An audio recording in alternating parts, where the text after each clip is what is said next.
Association, all enshrined, as you know, in the basic law. And likewise, we at the FCC, we fully respect the law and we champion free speech and freedom of the press across Asia. Now, the invitation to Mr. Chan has generated some very heated and very angry rhetoric from some of those who dislike him. They dislike what he has to say, and they have attacked us for hosting him. Ironically, some of the most vociferous protesters are able to stage the demonstrations that you've probably seen outside only by virtue of the freedoms that Hong Kong enjoys and other cities in China do not. But rather than argue what everybody else is saying about, what Mr. Chan thinks or doesn't think and what he's going to say and what he doesn't say, I'm just going to suggest that we hear from Andy Chan himself, who's going to speak now. Mr. Chan, thank you.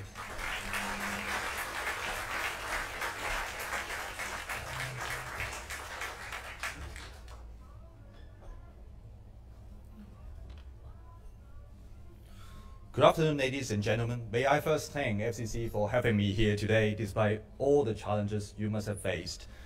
Personally, in the past few weeks, I, myself, and people around me, including my family, have been subject to a level of physical surveillance I have never experienced before. So I really do appreciate the FCC stood by their decision to host this talk. The Hong Kong National Party, it all started in 2016, when my friends and I founded what was truly the first political party that had Hong Kong independence clearly stated as one of its central goals. Due to the nature of how the Chinese propaganda machine works, the National Party was instantly demonized as some sort of extremist group due to this single word, independence. In reality, what the National Party is chasing after is no different from what many Hong Kongers wish for, the dream of democracy here in Hong Kong. What is different is how much people wish to face the truth that a democracy is nothing without the ultimate power and final power rests with the people. In political terms, the National Party understands that if Hong Kong were to become truly democratic, Hong Kong's sovereignty must rest with the people of Hong Kong. And there's only one way to achieve this: independence. Thus we saw it our duty to help form a national consciousness for Hong Kong. And to that end, the first big thing we did was to run for the electrical election in 2016. The government, as you all know, reacted with such overreaction that I was disqualified before the voting even began.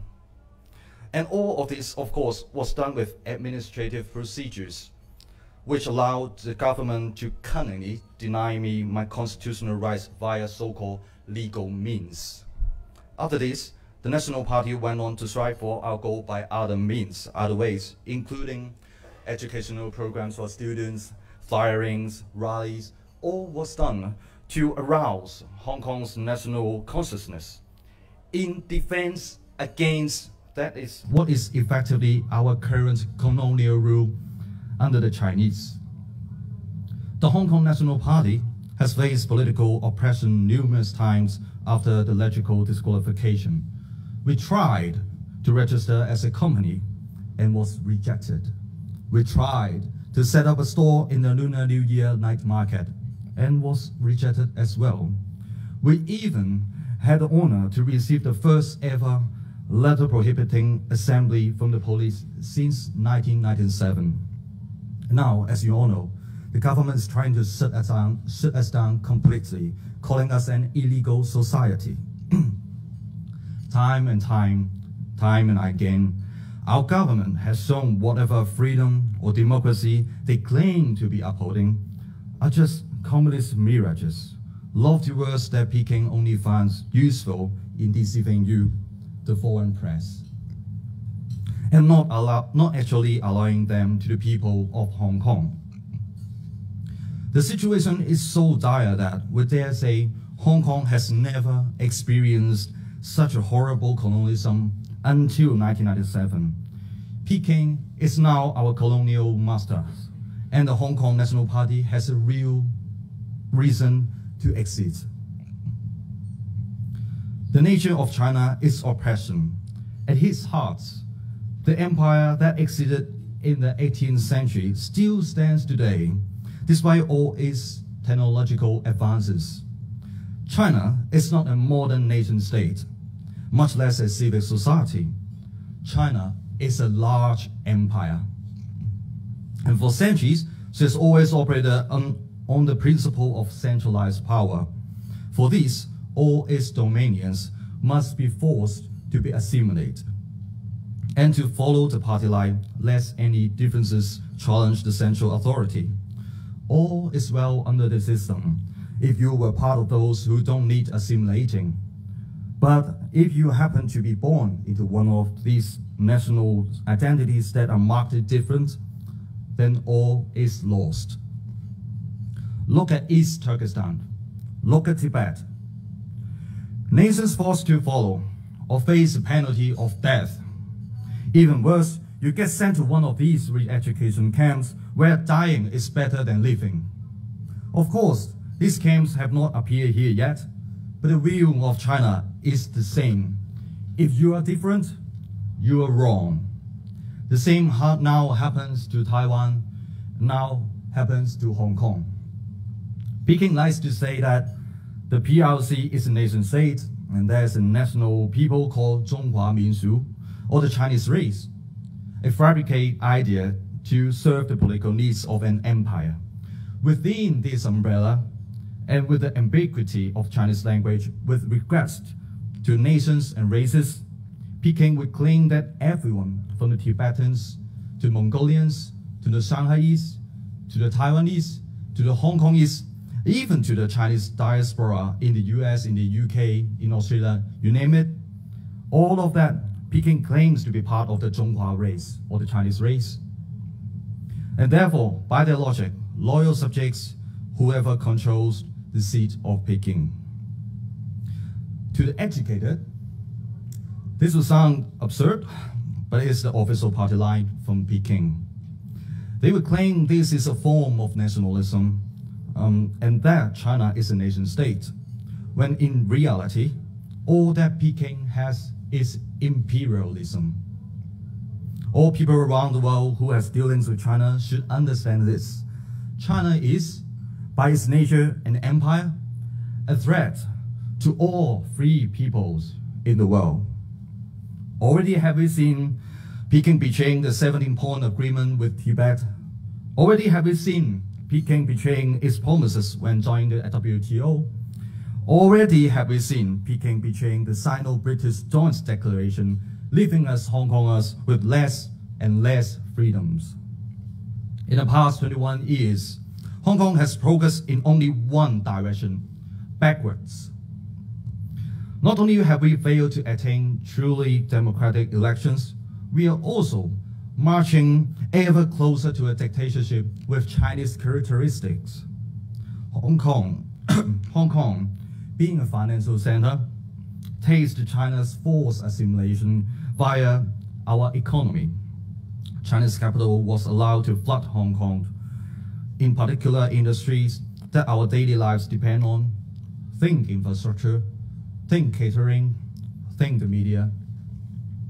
The second step was the ideological and the cultural, and that, to all dare to pay attention, is already underway. Our first chief executive, Tong Chi-hua, resigned after trying and failing to push the national security bill based on the infamous Article 23. Hong Kong's consensus back in 2003 was that China's interpretation of what constitutes secession and subversion was simply wrong. China thinks that simply talking about subversion is already subversion. Or even worse, it only takes a single official thinking you are thinking about secession, then you are a traitor and should be arrested.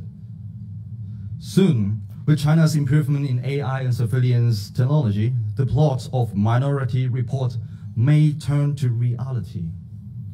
The tragedy we all now witnessing is that while Article 23 has not yet been implemented in law, its effects are already here.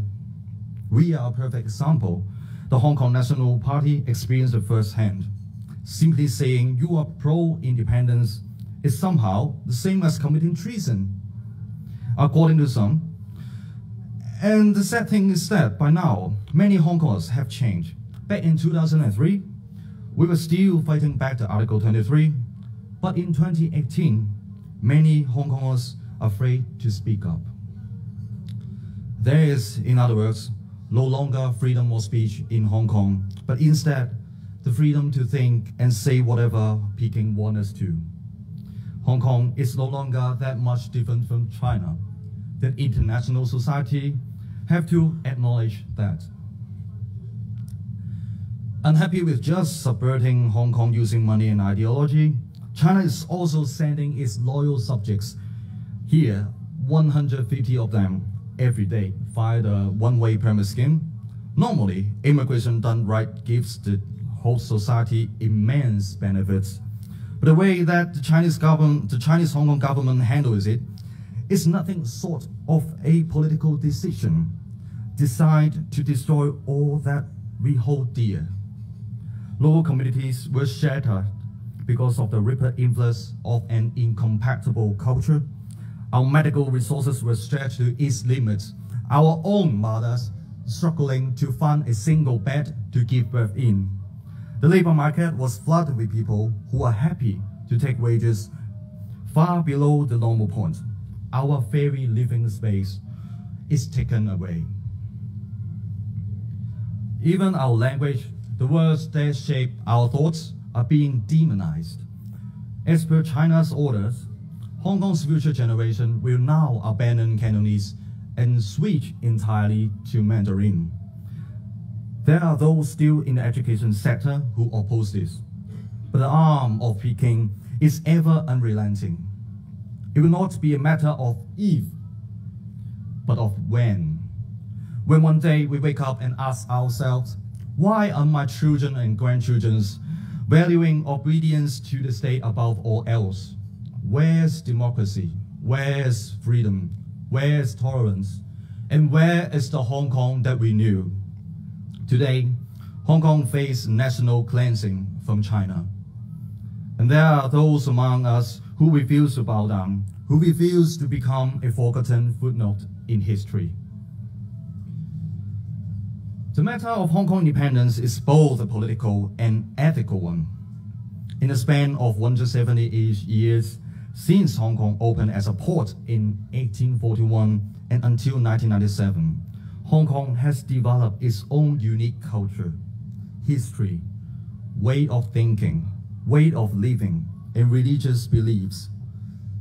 Shielded by the Brits, Hong Kong was spared the anti-intellectual destruction that communist China imposed upon itself. There was no cultural revolution in Hong Kong, and the society we have built here is upon reason and morals. There is no freedom of speech in China, and the society they have there is built upon fear and obedience. The difference between us in the south and them in the north is far beyond just geographical distance. It's a matter of cultural values and of civilization. To this day, China is essentially a closed, inward-looking, authoritarian society with many national peoples forced to obey. By virtue of its historical, geographical, and cultural uniqueness, Hong Kong is truly a separate entity from the so-called Chinese nation. We Hong Kongers are our own, and sadly, we are a nation that is quickly being annexed and destroyed by China. The cry for Hong Kong's independence is therefore a cry against colonial invasion. It's an ethical cry for liberation, and it's a political cry for our own continued existence. We were once colonized by the Brits, and now we are by the Chinese. Where is our right to determine our own future as a national people? Where is it? The government trying to ban our operations did not come as a surprise to us in the National Party, ever since our company's registration ban and our election disqualification, all of our activities face degrees of physical opposition and surveillance.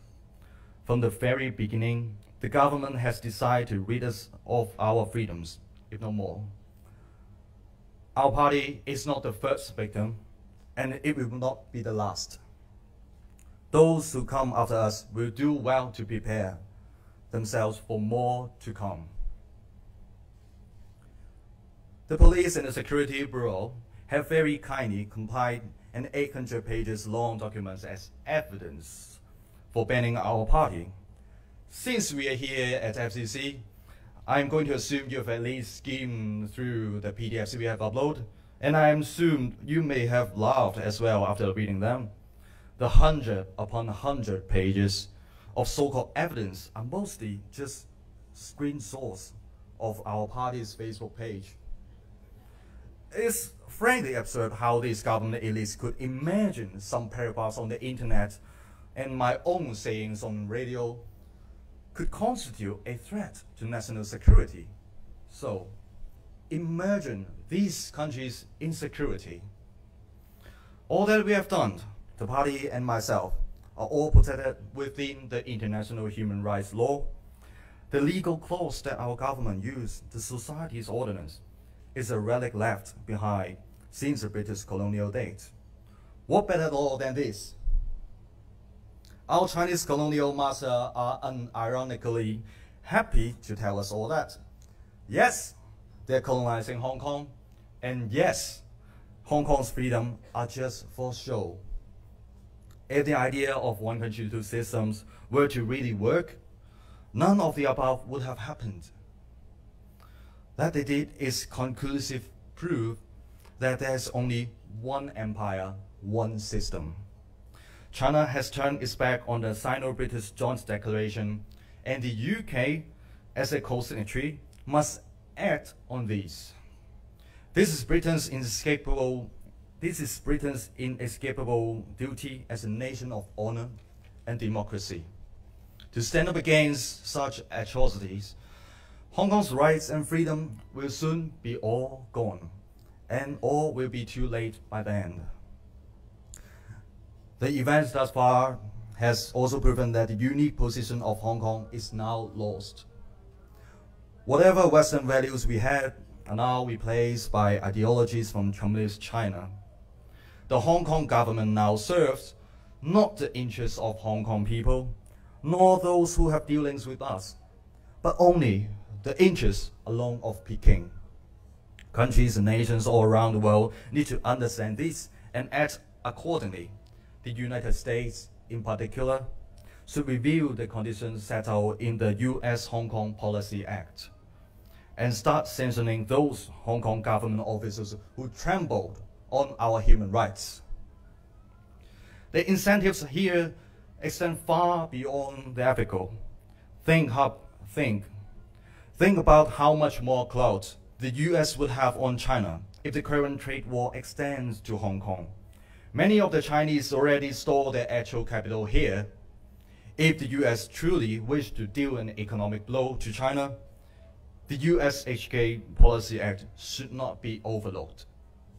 The Hong Kong National Party hopes that the international community can, like the U.S., objectively review the imperialistic threat that is coming from China.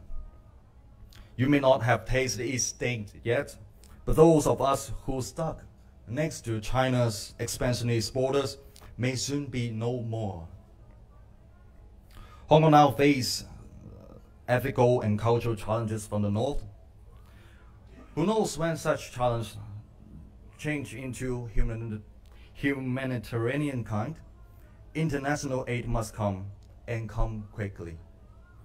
For time is running out. I don't say this as a convener of Hong Kong National Party. I say it as Andy Chen, a surviving Hong Konger. Thank you very much.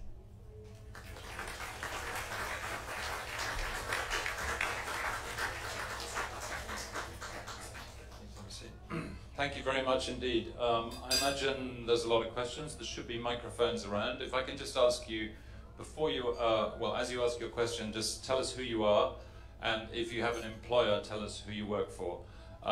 There will be questions from anyone on the floor and also some of the media at the back there. Far away. Oh, gentleman here. Hi, my name's Steve Hines. Mr. Chan, at the beginning of your remarks, you identified the Hong Kong National Party as being part of the Democratic camp. What do you say to critics from within the Democratic camp who say that the Hong Kong National Party makes their life much more difficult, provides a target for the government to do things that they find difficult to do against the Democrats as a whole, and in other words end up becoming a tool of the government?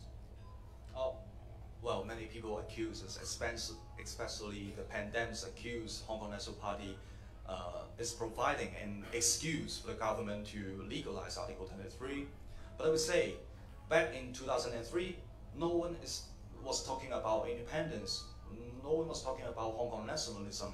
And Hong Kong people were just talking about election. We want democracy. And China already tried to push forward the Article 23.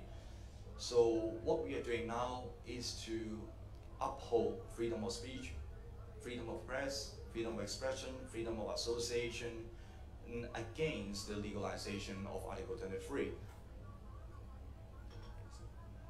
Thank you. Yes, over there. Hello, my name is Don. I'm a reporter from South Korea. I have two questions. If you die tomorrow, what do you want to say or do today? And second question is... Sorry, if I die tomorrow, what to say to... What do you want to say today? Or what do you want to insist or do? He's just said it, hasn't he? Yeah. What was the second question? Sorry. Second question is, what is your big picture for the next couple of years? Your party has a the thorny in front of your party. It's all the thorny path. So please explain your plan for the next couple. Yeah. So what's your prediction for what's going to happen over the next couple of years? Are you going to succeed in your aims, or are you going to what's going to happen? Well, many people ask, what happened if they really ban Hong Kong National Party? Well, I tell you the answer. They are going to ban Hong Kong National Party no matter what, no matter the procedures, the law, the ordinance, or rule of law, etc. Because Carrie Lam, the chief executive, she is the chairperson of the appeal committee, and she has publicly claimed that she has to suppress Hong Kong independence, including the discussion. So we know this is the result before the procedures. However, NHN or HDMP, just part of the Hong Kong national movement. Without us, it will still thrive. It's like as a reaction. There were no Hong Kong people talking about independence or nationalism, something like that, back in 20 years. But after 20 years of the colonial ruling of China, we Hong Kong people realized that we are just going backward under the colonization of China, and we are being cleansed in terms of language, culture, and population. So Hong Kong people will still fight for freedom, dignity, or even independence without HKFP. But what will you do without a party? Will you be still try to be active in politics, or? I don't know. I will try my best, and I won't change my stance, and hopefully I will have a better life later on. Middle at the back, yeah, so I can't see you. Laura from AFP. Can't quite hear, sorry. Laura from AFP. Hi. Hi there. Andy, when the independence movement started emerging out of the umbrella movement, you guys were kind of defining yourself as different, more radical than what had gone before. And some activists were talking about violence and how that could be a way forward. Do you stand by that idea, or do you regret that suggestion that you might use any means to attain your goal, something which is now sort of coming back on the independence movement? I respect the decision made by every people, every person, but myself and the Hong Kong National Party, we condemned violence. We do not support violence. We have never advocated for violence.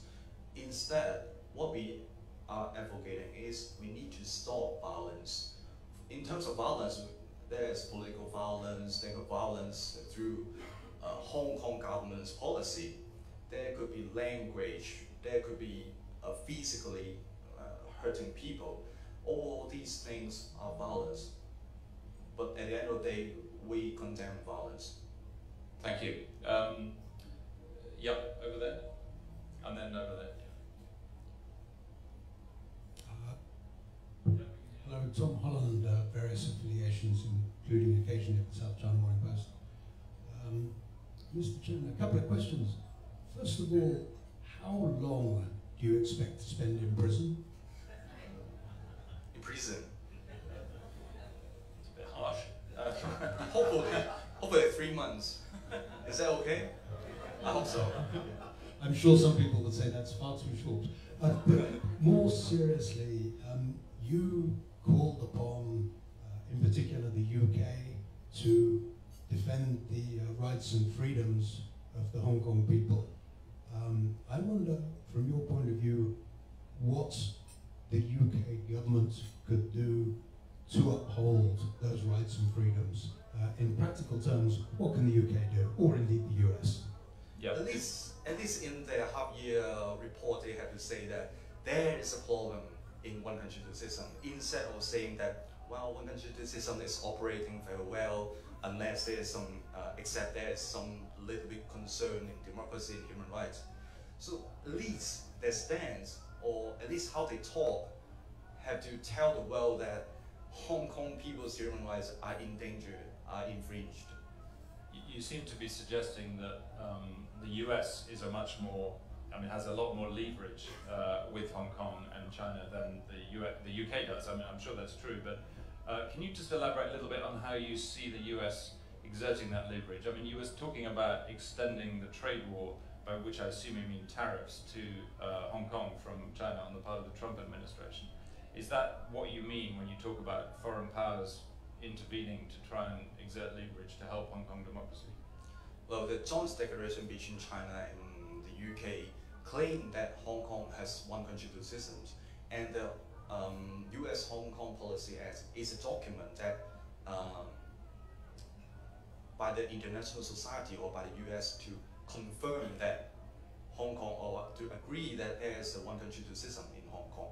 Once US cancel the Hong Kong Policy Act, it means that the international society, or at least the US, they do not agree that Hong Kong still has the one country two systems, and there's no difference between Hong Kong and China.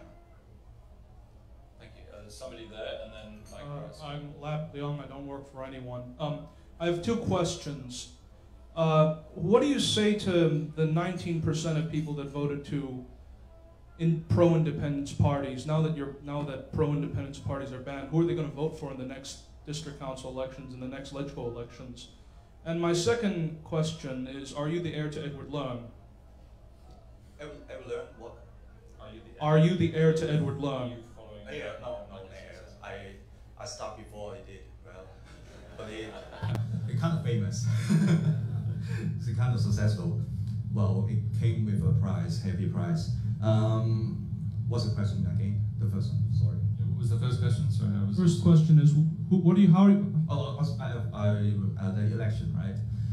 Well, in the past, Hong Kong people trusted elections and thought Hong Kong is a society with democracy, and we can express ourselves through election. We can choose people to represent ourselves through election and to change the situation in Hong Kong, and urge the government to establish new policies.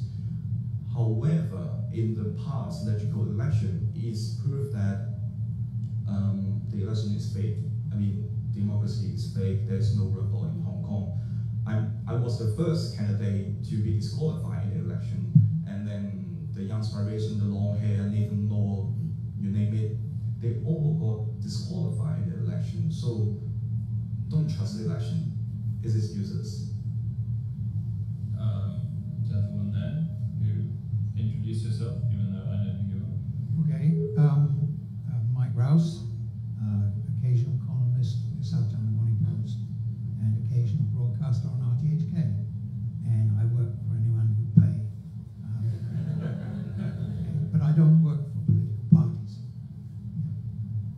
I have a problem with your party and its philosophy and its objectives. I want to ask a practical question. As I'm sure you're aware, and maybe you quote this as an example of imperialism, Article 1 of the Basic Law says that the Hong Kong Special Administrative Region is an inalienable part of the People's Republic of China. So for us to become independent, as your party advocates, Article 1 would have to be repealed.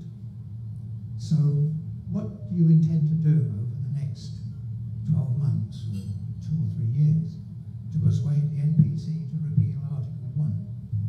We're talking about the Basic Law. But first of all, the Basic Law was not confirmed by Hong Kong people. We did not approve the Basic Law through referendum, and we didn't participate in the whole progress of writing the Basic Law.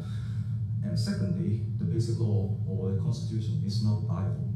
We can change it, we can abolish it, we can have a new one. So it doesn't really bothering me whether there is an Article 1 or Article 2, Article 3, because it's not a Bible, and we, the Hong Kong people, should write our own Basic Law, our own Constitution. Thank you. I've just got a question from the podium here, and then we'll go back to you. And then, Hi, I'm Jennifer Jett. I'm one of the corresponding governors here. I was just wondering, are there any circumstances under which you think Hong Kong could remain part of China, or what would have to change for you to change your mind?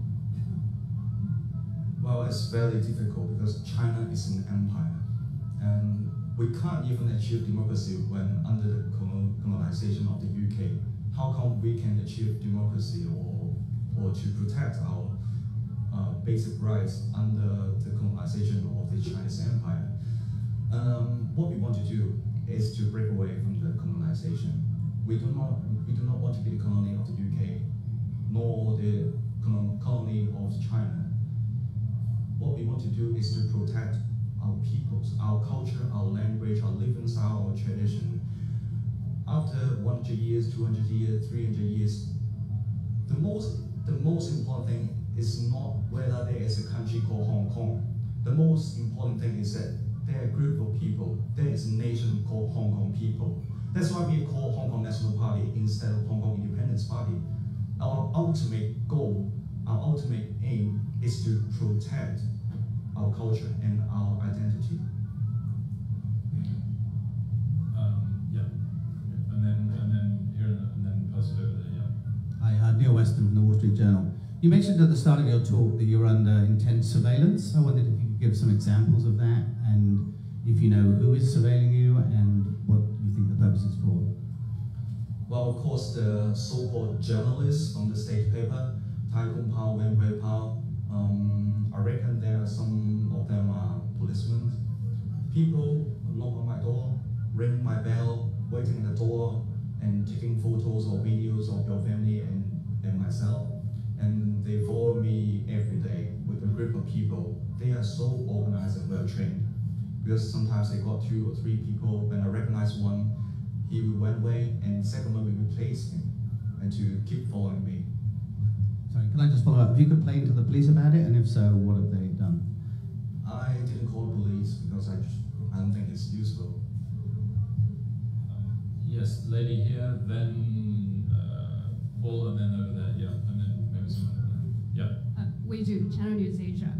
This is a minor point, but why do you say China is a nation state? Because on paper, China is a multinational state.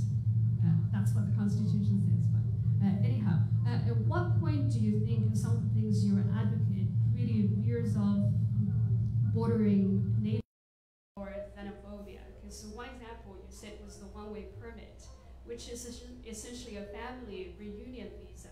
They're given to very poor Chinese women, often married to very poor Hong Kong men. Do you think that's a good argument for you guys to be putting forward?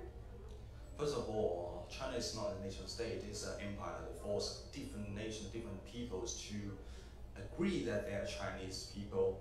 And the Chinese nationalism is somehow racism. I don't know why it still happens in the 21st century nowadays. They claim that if you were born with yellow skin, black hair, and black people, then you are Chinese. You have no choice, you are Chinese. Once you speak the language of Mandarin or Cantonese or some sort of languages related to the Chinese language, you claim that you are Chinese too. So Chinese nationalism is such a powerful tool for China to reign over or to control the regions around China. Because once you agree that you are Chinese, you have to be ruled by China. And come to the second question about the one-way permit scheme. I consider that's a colonial policy. What I mean that I'm not opposing the immigrants. Immigrants always bring benefits to a society if the whole procedure is done right. We can accept or absorb the talents from all over the world. But the problem here now is that there was already 1 million Chinese immigrants into Hong Kong after 1997, which is a huge, huge amount. And we accept lots of immigrants, but not from only one place. And those immigrants are trying to alter our culture, alter our living styles, and turn Hong Kong into China. So that's unacceptable to me. Yeah, over there. Yeah, Andy, this is Paul. Could you explain a little bit to all of us your kind of involvement in politics over the last number of years, specifically in movements like the protest against the cross-border vehicle license, the protests about national education, Occupy Central? Where were you? Well, I was an ordinary university student before 2014 or before the Umbrella Revolution. I only think of my future career path. I didn't care about politics, I didn't care about current affairs, but what I care is the identity of Hong Kong, being a Hong Kong person. In the Umbrella Revolution, that was my first time to come out to protest. I came out because I think that is effective and that is the time that we can make a change in Hong Kong and we can achieve something better for Hong Kong, maybe democracy. I was not too sure at that time. But the reason that I came out is that because I'm a Hong Kong person and I feel like Hong Kong people were being suppressed by the Hong Kong government and the Chinese government, so I came out.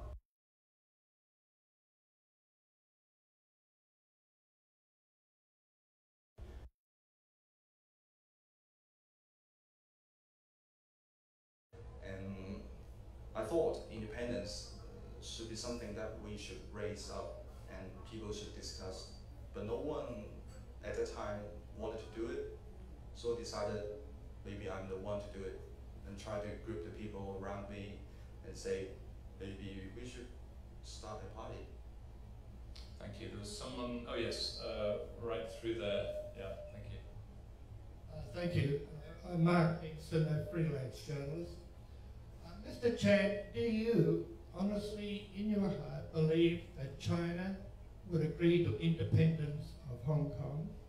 And if so, how do you think the future government would be and with what resources? And if no, why would you carry on with this charade? Talking the possibility, of course, it's the most commonly asked question. Many people think independence is impossible, although they support independence. Actually, in my point of view, or in the point of view of Chinese government, fighting for democracy is the same as fighting for independence in Hong Kong. Because Hong Kong is quite ready to be an independent country. We have separate currency, separate government, separate electrical, separate our own social system, financial system, whatsoever. And we have our own language, culture, tradition, living styles. What is lacking is full democracy. Once we can elect our own government, our own legislature, we are 99% an independent country. So in the perspective of Chinese government, they won't allow Hong Kong people to achieve full democracy. That is the reason. So in my point of view, I I'm fighting for independence and also democracy. Without sovereignty, we can't achieve democracy. Yeah, right behind me there, on the left. Yeah. Thank you. Thank you, Mr. Chen. First, a very short personal comment. I found extremely distasteful, even joking suggestions from the audience about death and incarceration. I don't think that's the treatment we should give our guest speakers of the FCC. Aside from that question, what do you think will be the tipping point for Hong Kongers? Meaning, will it have to be an economic crisis, real estate crash? Where do you think Hong Kongers will draw the line and perhaps align themselves even more strongly with your views? Thank you. The tipping point for Hong Kong people to uprise? This is the question. Yeah, well, I guess what will make things change? Crisis, I guess. I think China is the main factor. China is an empire, and Hong Kong, we are at the edge of the empire. When the empire is so strong, we have no space to breathe. When the empire is weak, we have chance to survive. Now, China is fighting with US in terms of trading. I don't think trade war is the full picture. Trade war is just one of the aspects. There could be financial war, cultural war, or even military war in the future. So it's a fighting between the two great powers, and Hong Kong is at the middle of the two parties. What we need to do is to keep the balance, to balance the powers in Hong Kong. This is the way that how we survive. And the collapse of China or the collapse of CCP would be the biggest possible tipping point. Thank you. One more question on the my far left there. Yeah, hi, Ben Bland from the Financial Times. Andy, I'm wondering, are there any other examples around the world, around Asia, that you think you can learn from in your movement? I guess one obvious case potentially would be Taiwan, where there was a long fight against dictatorship. But do you see any other cases that give you cause for hope amid what is a very bleak scenario for your movement right now? Of course, South Korea is a very good example in achieving democracy, but to me, Taiwan's example is most the best example for me, or the most encouraging. I mean, they have been through the 40 years of the White Terror, the massacre, the 228 incident, whatsoever. What we saw at that time is that we thought that all people in Taiwan who is fighting for democracy are dead, and they've been removed from the Taiwan completely. But after several decades, now Taiwanese, there's so hunger for democracy, and even after the White Terror, there's still so many people who came out and fight for democracy, and now they are at the country, which is only a few in Asia. So it's a very good example, and Hong Kong people should learn from that.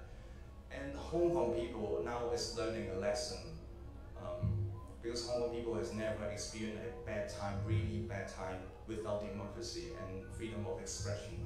Now we are going through this kind of experience, and we are having a lesson. We will know the importance of democracy and freedom of expression. Thank you. I only got time for a couple more. Oh, okay, let's say 3 more. I can see 3 in the middle. Quick question. What is the operating budget? Just tell us who you are. You're only one FCC member. What is the operating budget of your party, and how many members do you have now? I can't really say that, about the memberships, because in terms of the safety of our members, I won't disclose the information and how many of them, and in such a sensitive period. What I say today would affect the reply to the Security Bureau. The money, at the very beginning, we raise it among ourselves because it requires so little money to start a party, to be honest. To start a party, what you need to do is to host a press conference, and press conference doesn't cost you a lot. And after that, we sell some T-shirts and books and publishments. That's it. Hi, I'm Jody Schneider. I'm an editor at Bloomberg News and a member of this club. As today has turned out to be about press freedom and freedom of expression, I wanted to ask you whether you see anything in between independence and total control by Beijing, including, obviously, that would mean censorship. Is there nothing in between in terms of press freedom and freedom of expression in your view?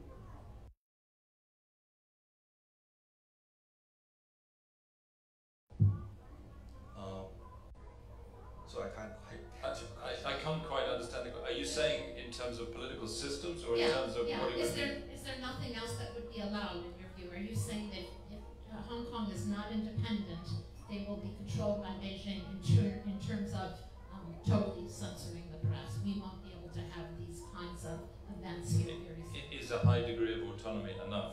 I guess is one big. Yeah, it says 50 years and change. Hong Kong people ruling Hong Kong, high degree of autonomy, basic law, blah, blah, blah, blah, blah. Look at the 17-point agreement with Tibet. It's all rubbish. And yeah, now this time, this event, the Hong Kong government and Chinese government are treating journalists in Hong Kong like how they treat journalists in China. They want to interview your interview, or how you interview people, or they want to block the news from going outside to the international society. But we're here. But, well, we are still fighting, so thanks to FCC.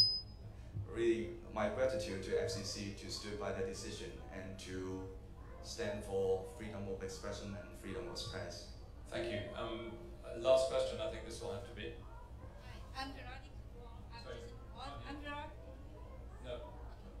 I'm Veronica. Speak into the mic. I'm Veronica Wong. I'm an ordinary person in Hong Kong, a member of the FCC. Okay, when your party was formed. Closer. Can you hear that? Okay, can you hear me now? Okay. Close to your mic. Yeah. When your party was formed, so far you have been emphasizing freedom in all facets of life for the people in Hong Kong.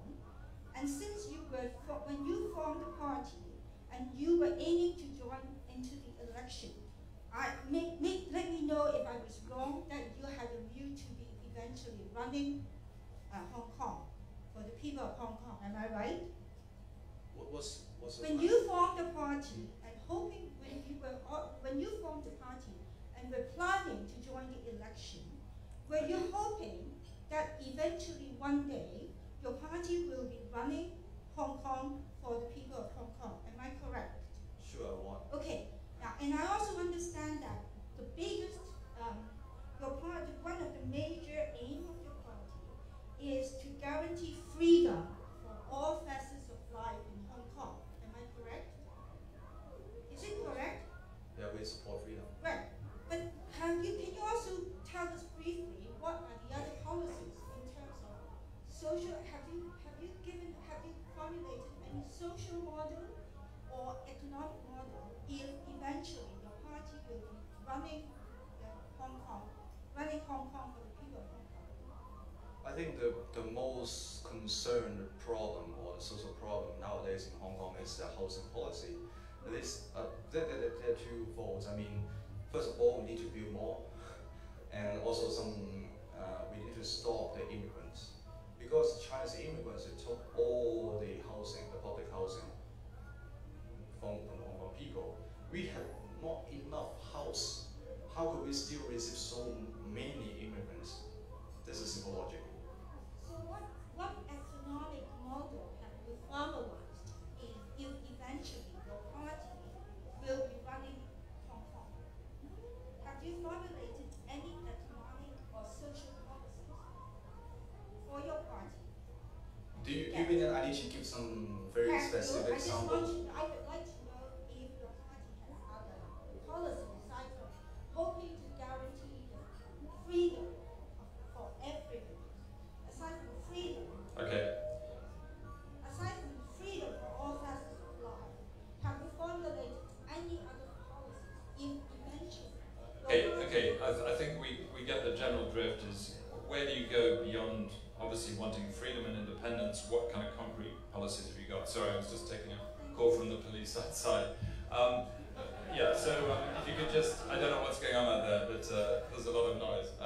Yeah, so maybe just tell us briefly, you know, what else your party would stand for. I think that's what you're driving at. The people worry that after independence we will stop all trading with China, but that's not true. If all independent countries, they do not trade, how can China get chips from the US for the ZTE?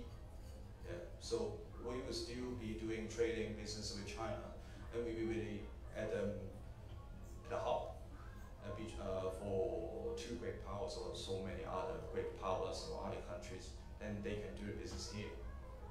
Thank you very much. I'm going to close it there, and I want to thank everybody again. I want to thank Andy Chen in particular. As one of our questioners pointed out, the threat of jail is no joke. Many of the people that we've had here over the years to speak at the club have either been in jail before they spoke or have gone to jail after they spoke, not because of what they said here, I hasten to add, but they have been politicians and activists of all kinds, and it isn't a joke, and it's very courageous for him to come here and speak, and we're very grateful to that. I want to thank the staff of the FCC again, who've done a fantastic job in organising this event, again in very difficult circumstances, all of you for coming, and actually I want to thank the people and the government of Hong Kong for allowing this event to happen. I want to thank the police outside who've done a great job of organising the traffic and the demonstrators, and you know, all of this actually shows that Hong Kong is still a place at the moment where free speech applies, freedom of association applies. And lastly, I want to thank the demonstrators, because they have exercised their right to free speech in Hong Kong, just as Andy Chan has inside, they've done the same outside this building. And that does show that you can hear both points of view about what he has to say, you know, within 50 yards. Some of them are outside and some of them are in here. So thank you very much, everybody.